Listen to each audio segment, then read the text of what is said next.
Hey guys, welcome back to Lisa's Study Guides. So this week I have another essay topic breakdown for you. So eventually I'm going to get through all of the VCA texts that are on the study design, but we're slowly going to get there. And I just want to say yet again, even though this one is like a house on fire, I'm really glad if you've clicked on this video and you're not necessarily studying it, because as always with all my videos, I try to give you an overall message for you to take away that can be applied to any single text. So that is the same for this particular text today. And so even though the takeaway message for this video is quite specific to short stories, it's still an important consideration for any text that you're studying. Ideally, you want to use a diverse range of evidence for any text, but in particular for short stories, you don't just want to rely on a small handful, but to try and make links between the different short stories.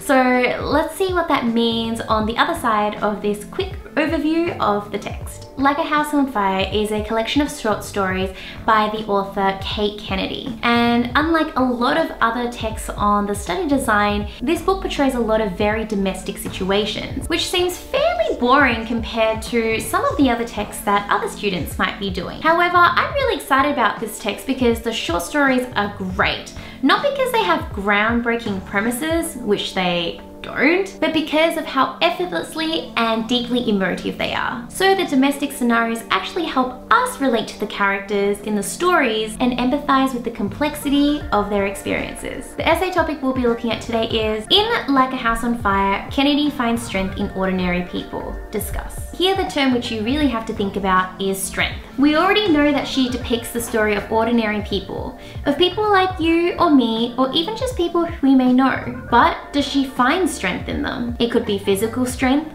but more often than not, it might be other types of strength. For instance, the mental strength it takes to cope with intense pressure, or the emotional strength it takes to make a difficult choice or action. It's important to think about how that might actually apply throughout the book. In this sense, our essay will have essentially two halves. The first two body paragraphs will look at scenarios of intense pressure, be it through the loss of control in one's life or a domestic situation which has become emotionally tense. The last two body paragraphs will then consider the types of strength that Kennedy evinces in these stories, and will contend that she does find strength in the characters who face a difficult decision, but that she also finds a lot more strength in the characters who manage to cope with their situation and grapple with the tensions in their lives. Paragraph 1. In many of her stories, Kennedy portrays characters who experience powerlessness. This loss of power can come in a number of ways. For instance, both Flexion and Like a House on Fire tell the story of men who have injured their previously reliable bodies and have thus been rendered immobile. But they also tell the story of their respective wives, who have lost some control over their lives now that they have to care for their husbands. On the other hand, there are the kids in Whirlpool,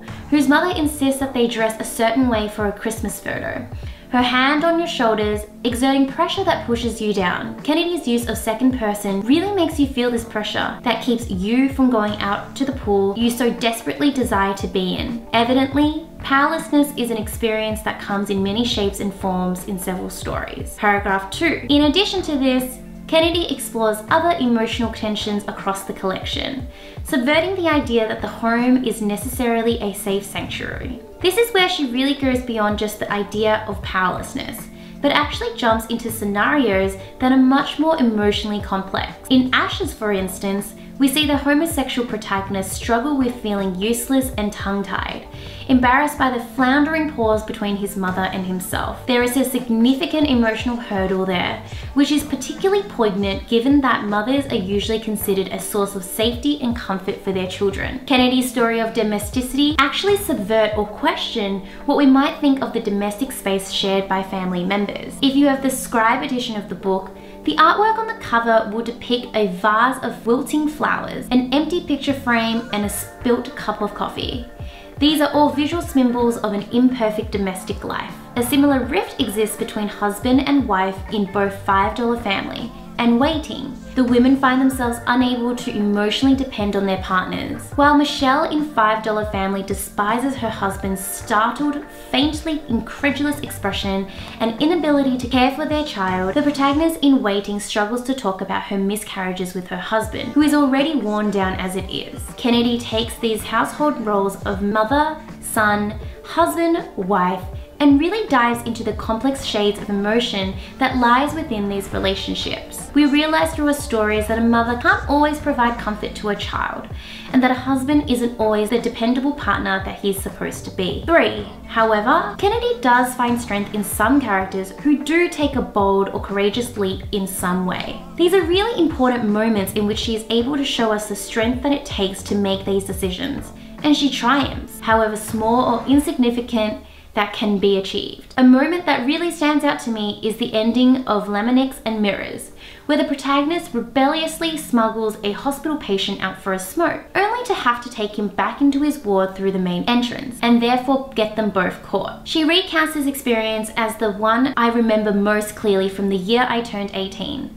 The two of us content just for this perfect moment. And their success resonates with the audience. Even though the protagonist would have lost her job and therefore the income she needed for her trip to London, Kennedy demonstrates her strength in choosing compassion for an elderly patient. Even the sister in Whirlpool, who wasn't exactly kind to the protagonist in the beginning, forms an unlikely alliance with her against their mother, sharing a reckless moment and cutting their photo shoot short. Bold leaps such as these are ones that take strength and therefore deserve admiration. Paragraph 4. However, more often than not, Kennedy's stories are more about strength needed to simply cope with life, one day at a time. She explores the minutiae of her characters' lives in a way that conveys their day-to-day struggles, but also hints at the underlying fortitude needed to deal with these things on a daily basis. In Tender, the wife feels as if everything at home is on the verge of coming apart, since her husband is only able to cook tuna and pasta casserole for their kids. However, when she must get a possibly malignant tumor removed, her concern of whether there will be tuna and pasta in the pantry just in case demonstrates her selfless nature. Kennedy thus creates a character who is strong for others, even when her own life at home is disorderly and her health may be in jeopardy. The strength of gritting one's teeth and getting on with things in spite of emotional tension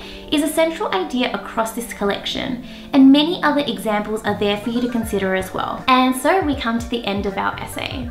Hopefully going through this gives you an idea of how to cover more bases with your evidence. Remember that you don't have to recount lots and lots of events, but it's more important to engage with what the events are actually telling us about people. This is particularly important for a prompt like this one, where it heavily focuses on the people involved. That is it from me this week. Please give this video a thumbs up. If you wanted to say thanks to Mark, who has been helping me write these scripts up for a lot of the text response essay topic breakdowns. If you enjoyed this, then you might also be interested in the live stream coming up next week, which will be on Friday, the 25th of May at 5 p.m. I'll be covering the topic of analyzing argument for the second time, just because there's so much to get through. I'll also be announcing some special things during that particular live stream, so make sure you're there so you're the first to hear it. I will see you guys next week.